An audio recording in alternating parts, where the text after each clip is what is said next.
છોટાઉદેપુર સબ jail ખાતે jail મુલાકાતે board સલાહકાર સમિતિ અને કોર કમિટીનું આયોજન કરવામાં આવ્યું।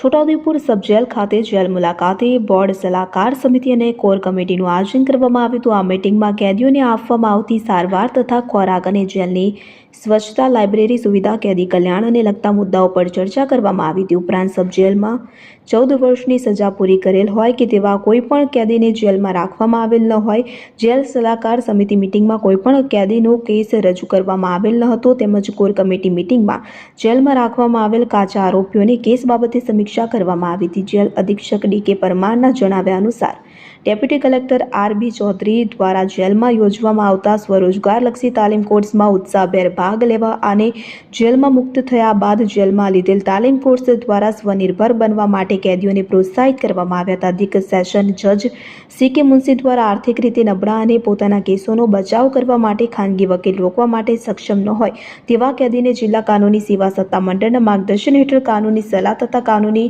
સહાયની સુવિધા પૂરી પાડવા બાબતે કેદીઓને માહિતગાર કરી માર્ગદર્શન આપવામાં આવ્યું હતું। ત્રણેય મીટિંગની ચર્ચા સમાપ્ત થયા બાદ કમિટીના અધ્યક્ષ અને સભ્યો દ્વારા મહિલા વિભાગના રાઉન્ડ લઈ મહિલાઓને આપવામાં આવતી સુવિધાઓ બાબતે માહિતી મેળવી હતી। જેલ ખાતે મહિલા કેદીઓને પીવાના ઠંડા પાણીની સુવિધા પૂરી પાડવા માટે લોકસભા સાંસદ જસુભાઈ રાઠવા તથા ધારાસભ્ય રાજેન્દ્રસિંહ રાઠવાના સહકારથી મહિલા વિભાગમાં વોટર કુલર ભેટ આપવામાં આવ્યું હોવા કે જેથી મહિલા કેદીઓ ખુશ થયા હતા। કમિટીના અધ્યક્ષ તથા સભ્યોએ જેલના રસોડાની વિઝિટ લઈ કેદીઓને આપવામાં આવતા ખોરાકનું નિરીક્ષણ કર્યું। કમિટી દ્વારા જેલની લાઇબ્રેરીની મુલાકાત લઈ કેદીઓને વાંચન માટે ઉપલબ્ધ પુસ્તકોની જાણકારી મેળવી હતી। સાથે સાથે બરોડા રોજગાર વિકાસ સંસ્થાન છોટાઉદેપુર દ્વારા જ્યુડ પ્રોડક્ટ ઉદ્યમી તાલીમ મેળવવા કેદીઓને પ્રમાણપત્ર વિતરણ કરવામાં આવ્યા હતા। કાર્યક્રમમાં જેલ મુલાકાતે બોર્ડ, જેલ સલાહકાર સમિતિ અને કોર કમિટીના સભ્યો, જેલનો સ્ટાફ ઉપસ્થિત રહ્યા હતા।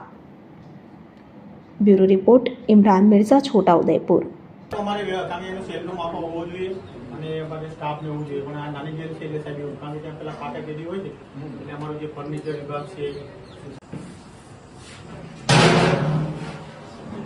હા સાહેબ લગભગ 2-2:30 વાગે તૈયાર 3-1 વાગે તૈયાર થઈ જાય।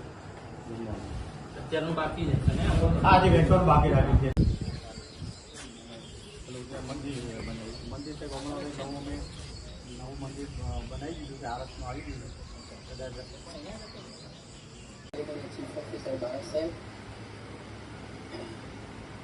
તાલુકા પંચાયતના પ્રમુખ મેડમ તથા આપણા સૌના વાલા એવા પરમાર સાહેબ નું નામ આવે એટલે તાળી પડવી જોઈએ એટલે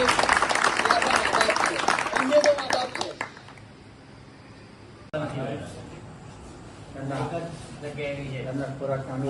ક્યાં પેલા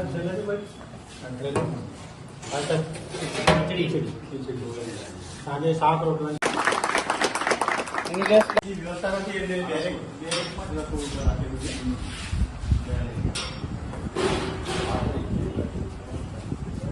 સાહેબ આમ તો રાજ્યની બધી જેલોમાં આપણે રોટલી હોય છે, અહીંયા કોઈ જગ્યાએ